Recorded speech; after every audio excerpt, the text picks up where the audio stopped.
Bismillahirrahmanirrahim. Assalamualaikum warahmatullahi wabarakatuh. Selamat pagi, salam sejahtera untuk kita semua.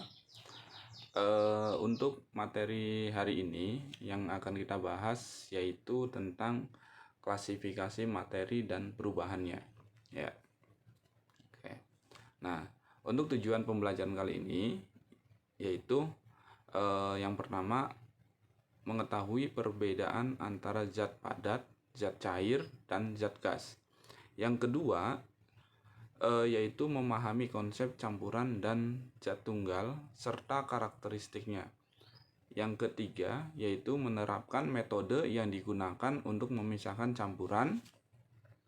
Dan yang keempat yaitu memahami proses perubahan fisika dan perubahan kimia suatu zat dalam kehidupan sehari-hari.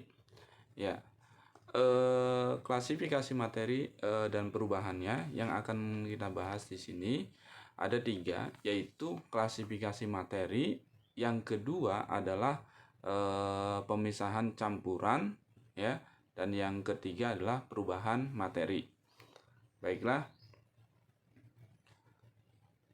Dalam kehidupan sehari-hari, kita pasti akan menemukan berbagai macam benda tak hidup. Selain itu, kita juga membutuhkan dan memanfaatkan berbagai jenis benda tak hidup tersebut. Nah, yang pertama adalah klasifikasi materi. Materi terdiri dari berbagai macam dengan jumlah yang beragam. Oleh karena banyaknya jenis materi, maka manusia melakukan klasifikasi materi, ya, guna memudahkan dalam mengenali dan memanfaatkan suatu materi. Berdasarkan bentuk dan volumenya, materi dibagi menjadi 3, yaitu materi, ya, yaitu zat padat, zat cair, dan gas. Ya. Nah, yang pertama kita berbicara tentang materi, ya. Materi adalah sesuatu yang mempunyai massa dan dapat menempati ruang, ya. Cirinya, ya, di situ ada 3, ada benda padat, benda cair, dan gas. Ada prosesnya, di situ ada perubahan wujud benda, yaitu mencair, membeku, menguap, mengembun, dan menyublim. Ya, dilihat dari sifatnya, ya. Sifat benda itu ada 3, ada padat, ada cair, dan gas. Padat itu bentuk dan volumenya tetap. Cair itu volume tetap dan bentuknya selalu berubah-ubah mengikuti tempatnya. Sedangkan gas itu sifatnya, bentuk dan volumenya itu berubah-ubah, ya, seperti itu. Nah, ini adalah skema dari perubahan wujud benda. Dari padat ke gas itu disebut menyublim. Nah, kebalikannya, dari gas ke padat itu disebut dengan mengkristal. Nah, kemudian dari padat ke cair itu mencair, sedangkan dari cair ke padat itu membeku.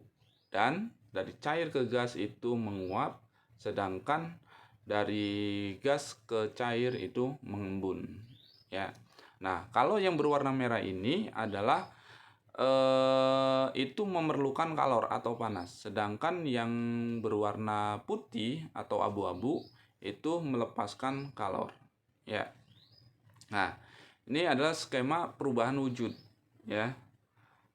Perubahan wujud seperti itu, ya. Padat itu contohnya pada batu, gas itu pada asap, ya, dan cair itu pada air, ya. Yang kedua yaitu unsur senyawa dan campuran, ya. Unsur senyawa dan campuran di sini materi atau zat dapat dibedakan menjadi 2 macam, ya. Menjadi 2 macam berdasarkan susunan partikelnya. Ada yang disebut dengan zat tunggal dan ada yang disebut dengan campuran. Zat tunggal adalah zat atau materi yang susunannya tidak mudah diubah dengan komposisi yang tetap, ya. Adapun zat campuran, ya, zat campuran adalah zat atau materi yang terdiri dari dua atau lebih zat yang bergabung menjadi satu tanpa komposisi tetap dan masih memiliki sifat zat asal. Nah, zat tunggal terdiri dari apa saja? Ada unsur, ada senyawa, sedangkan campuran itu ada campuran homogen dan campuran heterogen. Nah, kita bahas yang pertama yaitu unsur. Unsur adalah zat tunggal yang tidak dapat diuraikan menjadi zat lain yang lebih sederhana melalui reaksi kimia biasa. Nah, bagian-bagian yang terkecil dari unsur adalah atom. Nah, unsur dibedakan menjadi dua macam, yaitu tunggal dan molekul unsur. Oke. Yang unsur tadi unsur tunggal contohnya ada argentum, ya, aluminium dan aurum. Sedangkan molekul unsur yaitu contohnya hidrogen, klorin, iodin, nitrogen dan oksigen. Oke. Kita bahas untuk penulisan lambang unsur. Ya, penulisan lambang unsur dikemukakan oleh John Jacob Berzelius pada tahun 1779 sampai 1848. Nah, aturan penulisan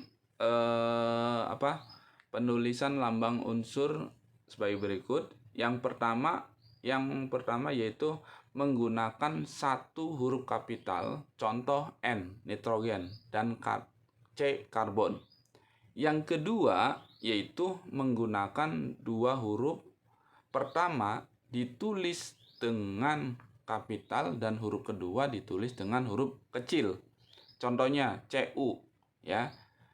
Kenapa kok CU? Karena C-nya itu sudah diambil oleh karbon, ya. Sehingga huruf pertamanya sama ditambah dengan huruf kedua, ya, seperti itu. Atau Na, natrium, ya, seperti itu. Kemudian yang ketiga menggunakan dua huruf. Huruf pertama ditulis dengan huruf kapital dan huruf kedua atau huruf khas ditulis dengan huruf kecil. Contohnya Mg, magnesium, dan Zn yaitu zinsum. Nah, kemudian menggunakan tiga huruf. Huruf pertama ditulis dengan huruf kapital, huruf kedua dan ketiga huruf khas ditulis dengan huruf kecil, ya. Nah, ini penulisan lambang unsur. Nah, kita masuk di sifat-sifat unsur logam, ya. Sifat-sifat unsur logam, ya, non logam dan semi logam, ya. Kita berbicara sifatnya, ya. Yang pertama logam. Logam bersifat itu penghantar listrik dan panas yang baik atau disebut dengan konduktor, ya. Yang kedua dia mengkilap, ya. Yang ketiga kuat, ya. Yang keempat dapat ditempa dan dibengkokkan, ya. Yang kelima adalah titik lelehnya tinggi, ya. Jadi ada beberapa suhu yang harus dia peroleh untuk melelehkan jenis logam ini, ya. Kemudian yang keenam, pada suhu kamar berwujud padat kecuali Hg. Hg itu bersifat cair, ya. Nah, contoh daripada logam itu ada natrium, strontium, tembaga, dan magnesium, ya. Kemudian yang kedua adalah non logam. Sifat yang kedua adalah non logam. Nah, sifat yang pertama yaitu kurang baik menghantarkan arus listrik, ya, dan panas atau bersifat isolator, ya. Yang kedua tidak mengkilap. Selanjutnya yaitu dia mudah rapuh dan tidak dapat dibengkokkan serta tidak leleh rendah.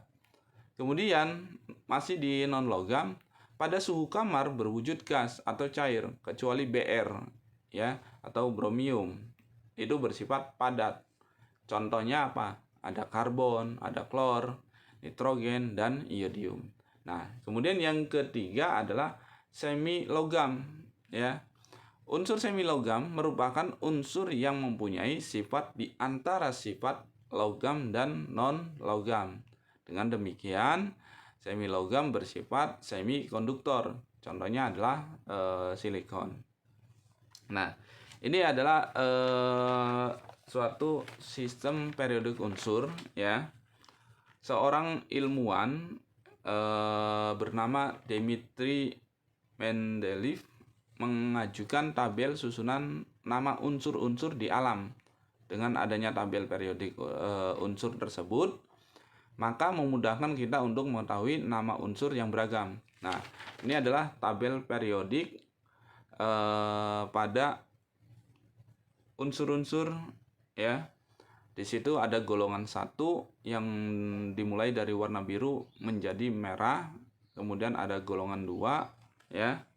Kemudian ada golongan 3, ya, itu kan 1A, 1B, ya. Ya, ini adalah nama-nama ini. Kemudian yang kedua adalah senyawa, ya. Senyawa adalah materi yang tersusun atas 2 atau lebih unsur yang berbeda melalui reaksi kimia, ya. Jadi dapat kita bahas untuk pengertiannya. Senyawa adalah zat tunggal yang tersusun atas 2 unsur atau lebih yang bergabung secara kimia dengan perbandingan massa tertentu, ya. Sama dengan unsur, penamaan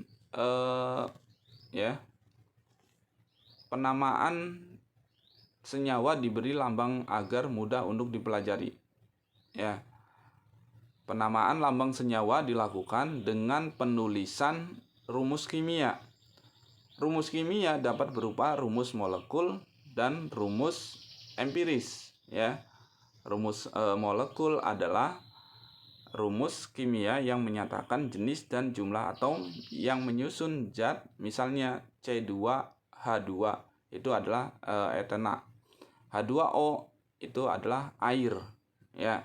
Rumus empiris adalah rumus kimia yang menyatakan perbandingan, ya, terkecil jumlah atom-atom pembentuk senyawa. Misalnya apa? Rumus kimia C2H4, ya. Maka rumus empiris senyawa tersebut adalah CH2. Beberapa contoh, ya, pada senyawa amonia NH3 atau penyusunnya itu apa saja? Ada 1 atom N dan 3 atom H. Nah, nama unsur penyusunnya itu ada nitrogen dan hidrogen. Nah, kemudian ada gula pasir C12H22O 11, ya. Terdiri dari apa aja? 12 atom C, 22 atom H, 11 atom O. Nama unsur penyusunnya ada karbon, hidrogen, dan oksigen. Nah, berdasarkan sifatnya, ya, sifat daripada senyawa, ya, yang pertama yaitu terbentuk dari 2 atau lebih unsur yang berbeda melalui reaksi kimia. Yang kedua adalah memiliki sifat yang berbeda dengan unsur-unsur penyusunnya. Yang ketiga yaitu dapat diuraikan menjadi unsur-unsurnya melalui reaksi kimia, ya. Yang selanjutnya yaitu pembentukannya memerlukan atau melepaskan energi. Nah, berdasarkan unsur penyusunnya, ya, senyawa itu dibedakan menjadi 2, yaitu senyawa organik dan senyawa anorganik, ya. Senyawa organik itu apa sih? Senyawa yaitu senyawa yang mengandung unsur karbon atau C, kecuali karbida, karbonat, dan oksida karbonat. Contohnya apa? Ada asam cuka atau asam asetat, ya. CH3COOH dan gula pasir C12H22O11. Yang kedua adalah senyawa anorganik, Ya, senyawa anorganik yaitu senyawa yang tidak mengandung unsur karbon dan umumnya sebagai penyusun material atau benda tidak hidup. Contohnya apa? Ada gula pasir, ya. Ada pasir, kemudian ada garam meja, NaCl, ya. Yang selanjutnya yaitu campuran, ya. Campuran merupakan zat yang terdiri dari dua atau lebih yang dapat berupa unsur atau senyawa tanpa adanya reaksi kimia, ya. Oke. Nah, kemudian hasil gabungan dari beberapa zat dalam campuran masih memiliki sifat yang sama dengan zat aslinya. Makanya untuk ciri-ciri daripada campuran ada 4. Yang pertama, tersusun atas 2 atau zat lebih. Yang kedua, memiliki sifat seperti zat penyusunnya, ya. Yang ketiga, tidak memiliki komposisi tetap. Yang keempat adalah zat penyusunnya dapat dipisahkan secara fisika, ya. Seperti itu. Oke, ini tentang campuran. Berdasarkan zat penyusunnya, campuran itu dibedakan menjadi 3. Yang pertama ada campuran yang tersusun atas 2 jenis unsur atau lebih. Contohnya apa? Campuran antara O2 dan unsur H2. Ya. Kemudian yang kedua yaitu campuran yang tersusun atas 2 jenis senyawa atau lebih, ya. Contoh campuran antara senyawa yaitu CO dan senyawa H2O, ya. Yang ketiga adalah campuran yang tersusun atas unsur dan senyawa. Contohnya apa? Ada campuran antara unsur O2 dan H2O, ya. Berdasarkan sifat penyusunnya, campuran dibedakan menjadi 3, yaitu 1. Campuran yang tersusun atas zat gas dan zat gas, ya. Contohnya apa? Udara tersusun atas beberapa gas, ada oksigen, ya, ada nitrogen, ya, seperti itu. Kemudian yang kedua, campuran yang tersusun atas zat padat dan zat padat, ya. Kalau tadi gas dengan gas, sekarang zat padat dengan zat padat. Contohnya apa? Baja. Baja itu adalah paduan logam antara bersih dan karbon, ya. Contoh yang kedua adalah kuningan, yaitu paduan logam antara tembaga dan seng, ya. Dan yang ketiga adalah campuran yang tersusun atas zat padat dan zat cair, ya. Nah, campuran antara zat padat dan zat cair, ya, ada yang disebut dengan campuran homogen dan campuran heterogen. Nah, campuran homogen ciri-cirinya yaitu tersusun atas zat padat yang berfungsi sebagai zat terlarut atau solut, dan zat cair yang berfungsi, ya, sebagai zat pelarut atau solvent dengan ukuran yang tidak jauh berbeda. Yang kedua, ya, masih di campuran homogen, cirinya yaitu bening dan tembus cahaya. Sedangkan yang ketiga, tidak ada endapan saat didiamkan. Dan yang kelima, ciri daripada campuran homogen yaitu zat-zat penyusun tercampur sempurna, ya. Contohnya apa? Ada campuran air dengan alkohol, ya. Kemudian air dengan gula dan air dengan sirup. Nah, campuran homogen disebut juga dengan istilah ada larutan, ya. Larutan itu nanti ada 2, ada larutan asam dan larutan basa. Oke. Yang kedua adalah campuran heterogen, ya. Hetero berarti berbeda-beda, ya. Ciri-cirinya ya, yang pertama adalah partikel-partikel yang bercampur itu memiliki perbedaan massa jenis yang besar. Ciri yang kedua yaitu keruh dan tidak tembus cahaya, ya. Kemudian yang ketiga, terdapat endapan saat didiamkan. Yang keempat adalah percampurannya tidak merata. Nah, campuran heterogen contohnya apa? Ada suspensi, ya, ada koloid. Contoh zatnya adalah ada pasir dalam air. Kalau koloid adalah susu, darah, dan asap. Nah, berdasarkan sifatnya, larutan itu dibedakan, ya. Ada 3, ya. Ada asam, basa, dan garam. Garam itu ya. Yang pertama adalah asam. Yang pasti berasa masam, ya. Yang kedua bersifat korosif. Yang ketiga memerah kertas lakmus biru. Yang keempat menghasilkan ion H+ saat dilarutkan dalam air. Yang kelima memiliki pH kurang dari 7. Dan yang 6 adalah contohnya apa? HCl, HNO2, dan H2SO4. Sedangkan kalau basa itu rasanya apa? Rasanya pahit, bersifat licin, membirukan kertas lakmus, ya, menghasilkan ion H+, ya, saat dilarutkan dalam air, memiliki pH lebih dari 7. Contohnya apa? NaOH, KOH, dan Mg, ya. Yang ketiga yaitu garam.